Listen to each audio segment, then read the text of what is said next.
Most people who complain are not really NBA fans. They're not. And that's why I have this slide here to separate myself from those guys because they're not real NBA fans. They are fans of players, fans of Hey, what's nostalgia. going? Hey, what's going on? It's your tech homeboy. Make sure you like, share, and subscribe. I want to chime in on this conversation about why people are watching less NBA games. Um, 4 reasons why real NBA fans watch less. Yes, I am a real NBA fan. I wanted to chime in on the recent conversation concerning the drop in the NBA viewership. I have a different angle to present and want to use this as an outlet, obviously, and as a record for my son to possibly watch in the future, so he can kind of see what everyone's take was on basketball 20 years ago. So first thing first, right? Please understand, I am an avid basketball fan. You can go through my page, you can see videos of me playing or commenting on the game, trying on shoes. I play, I watch, I engage, I contribute in many ways. Last year, I went to the Summer League, and I intend to do it again this year. At the end of this video, I will show photos of that experience, and I was able to enjoy my time there a lot, so much where I want to return this year. And we'll talk about how I was able to go, um, and what afforded that. Being that I'm a, father, husband, and I'm in the tech field. So let's start out. Most people who complain are not really NBA fans. They're not.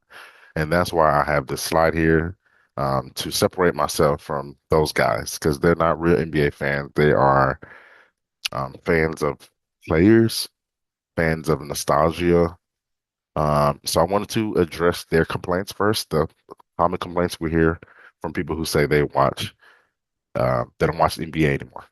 One of them is too much three-point shooting, right? There was a game a couple nights ago, Celtics versus the Wolves. I think half of their shots or 60% of the shots were three-point shots. That is a lot of shots for sure.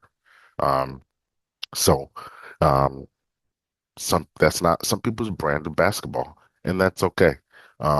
We are entering a different brand of basketball, and some people say they don't like it. That's fair. Some people say it's not physical enough, lack of physicality, too many calls. Some people say certain stars are receiving special treatment.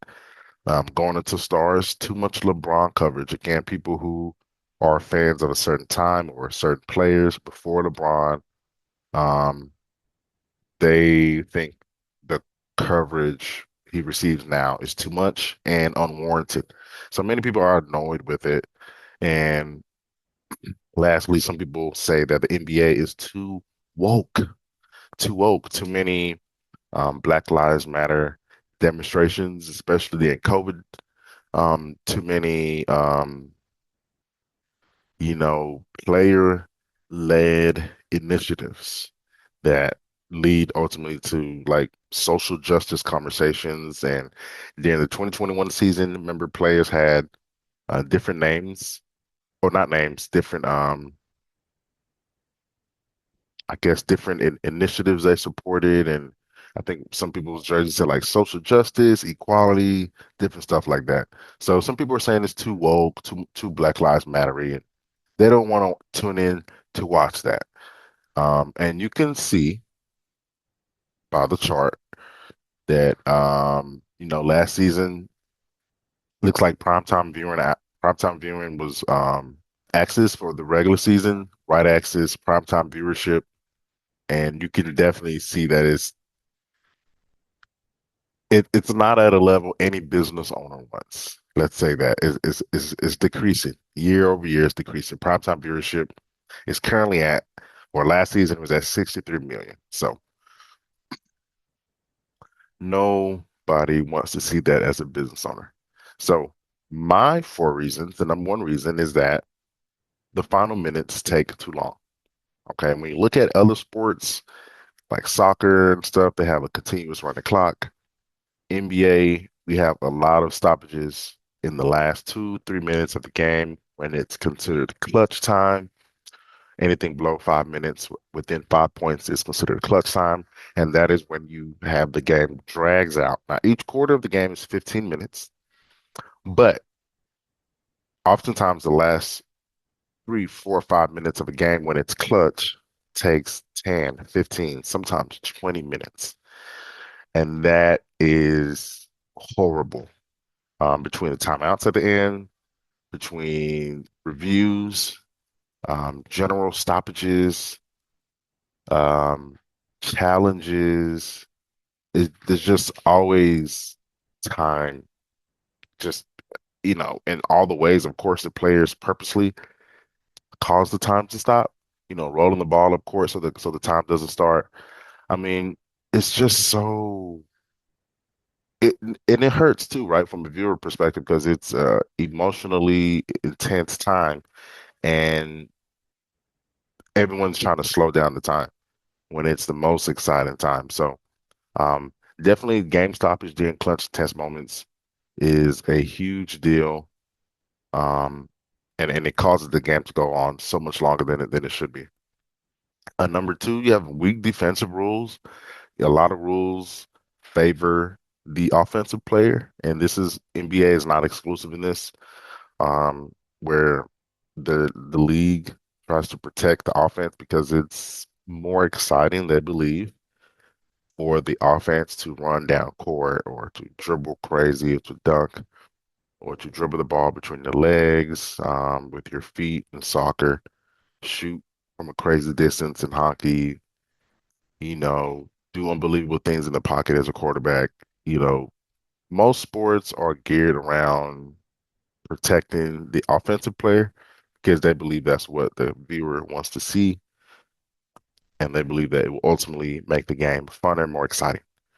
Um, so as a result, you have less physicality, less intensity, even the worst case flopping. You have the NBA pass what we call as the Harden rule, kicking your feet out when you shoot so you can draw a foul. Um, the verticality requirements are crazy. When a defender goes up to defend, he's required to be vertical.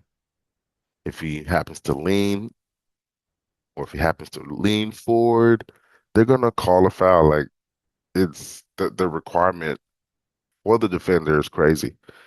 You can be running with the ball. You can push somebody with your forearm while you're going up, laid up with your left. Sometimes they call that, sometimes. But all eyes is on the defender. He is scrutinized to the T, and that verticality requirement is so strict. I've seen calls on defenders where the offensive player goes up crazy and they kick the person, and the defender's trying to get out the way, and they call the foul on the defender. That stuff happens all the time. So, weak defensive rules, nobody wants to watch that. It makes the game really hard to watch. Number three, limited game coverage. Now, me personally, I have an NBA League Pass. I pay $106 for the year, but certain games are still blacked out. Um, and some games, you go to the League Pass, you try to watch like a Blazers game or something, and it's like, oh, you can't watch the game. It's streaming on TNT. Oh, you can't watch this game. It's on ESPN.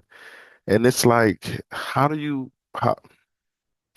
y'all making us pay for the league pass, but we can't watch NBA games that are in the league? Like, it's ridiculous. And per NBA.com, NBA League Pass blacks out restrictions to include our local NBA teams and nationally televised games. So again, if it's on TNT, it's on ESPN or something, you're probably not gonna be able to get it on the league pass. And now you're having to pay for ESPN, you're having to pay for YouTube TV to get TNT. Like nobody wants to do that, especially the local fan who just wants to watch their local team. Um, and here in Dallas, we finally, after this at the beginning of this season, are we finally have a solution. It's called Mavs TV. You can download that app, or you can watch it on your local channel with the an antenna, a basic antenna. It comes on your local TV station and your local radio. Previously, we had to fight with Bally Sports. I think we even was with Fox Sports Network for a bit. Um, it was a pain to be a Dallas Mavericks fan for sure. But we got a little solution now. So, but no fan wants to go through all these streaming channels just to watch.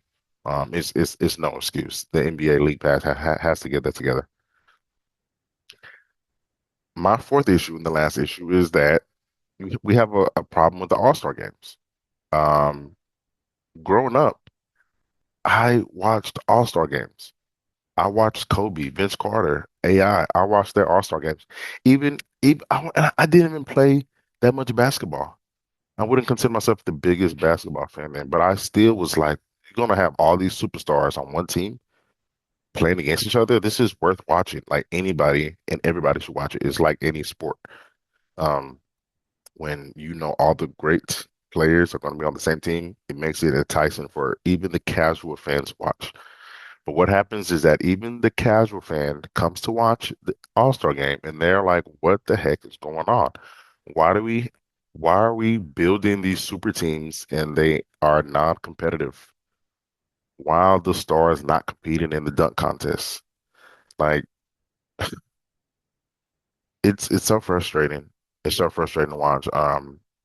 Nobody builds a super team on 2K and then doesn't play with the team. Like so we have these super teams during the All-Star weekend, but they don't compete against each other.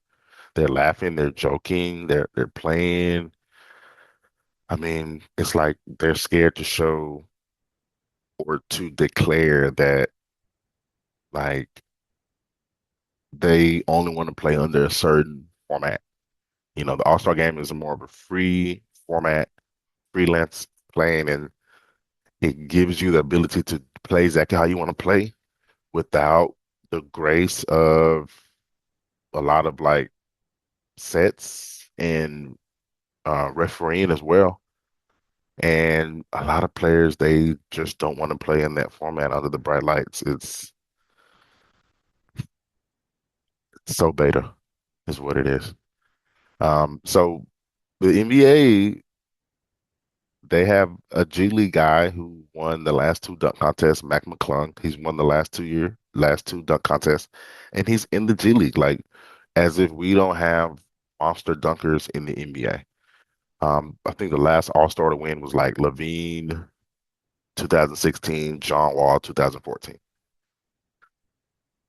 I'll check that. I'll research that on the edits. But why do we have a G League player winning the dunk contest? Got to do better, NBA. So what's the NBA doing? They're responding to this, and of course, people are complaining about their solutions. They're trying to change the formats of the NBA games. They they used to do East versus West, and they did Team LeBron versus Team Durant, Team LeBron versus Team Curry. Now they're doing like some kind of different tournament style where the sophomores and the rookies will end up playing the All Stars, um, which I don't even know how that's going to turn out. I don't see All Stars wanting to play that hard against rookies. So, we'll see how that turns out.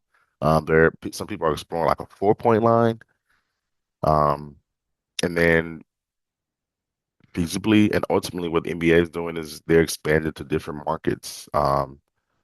They are trying to find a different consumer base. That's why you see the NBA Mexico games, NBA Abu Dhabi games, NBA Paris games, the Basketball Africa League.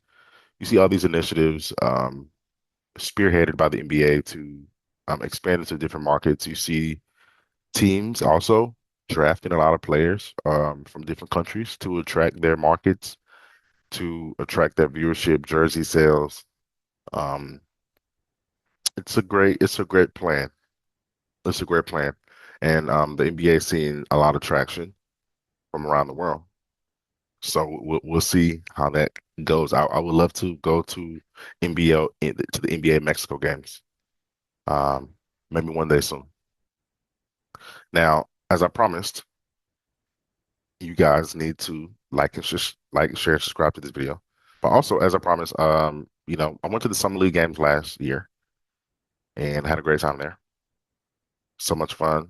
Recommended for any basketball head. And I actually accidentally walked into like some team practices on accident because I was my friend and I we were lost, and it was like a tent and it was like a soft tent, and they had like three gyms in it, and they were doing tryouts. And I was like, oh shit, we're like in the wrong gym. So that was crazy. But yeah, I got to see, the Mavs assistant coach. I can't think of his name right now. Um, got to see Bronny, of course. A lot of players. Got to see a lot of players. Ricky Council with the Sixers. Holmgren was injured, unfortunately, so we didn't get to see shit, but got to watch a lot of games, and I was able to do that. And it's not only people like me who can do that, who are in tech, but it's people who set goals because this is a goal that I set, and um, I had the career also to pay for it and to have that time off. Very important. Um, if you need help setting goals, accomplishing your goals, if you don't have any goals at all for this year, I can help you with that. We have a goal setting workshop on the 18th of January. You can be a part of in person or virtually. All you gotta do is click the link in the description, join an accountability group. It's not a text message group or anything, but we do have accountability systems that we will show you during our workshop so you can keep yourself accountable and you can have a partner to keep you accountable through the year. Um, we will be working on SMART goals. There will be food and drinks as well. Obviously, if you come in person, you will not regret this. Don't just set goals. You have to set systems to keep you accountable to accomplish your goals. You have to identify milestones to make sure you are on the path as the year goes by. All right. So if you want to be a part of that event, I definitely recommend you to come to the workshop January 18th this year in Dallas, Texas. And if you want to know more about tech careers also, just click on any video on the page and then click on the second link in the description as well. Once again, data science is the number one requested skill set again in 2025. We talked about this in 2023. We talked about this in 2024. Data science, again, is the number one requested skill set from employers. And lucky you, the link in the description will give you information about our next data science cohort. This will be our second one. We ended our first one a couple weeks ago, and I encourage you to explore the page. Let me know if you do not care for the NBA. Let me know if you think the NBA is too woke. Let me know if you don't even watch basketball. That's okay. You're still loved here. Make sure you like, share, and subscribe. It's your Tech Homeboy signing out.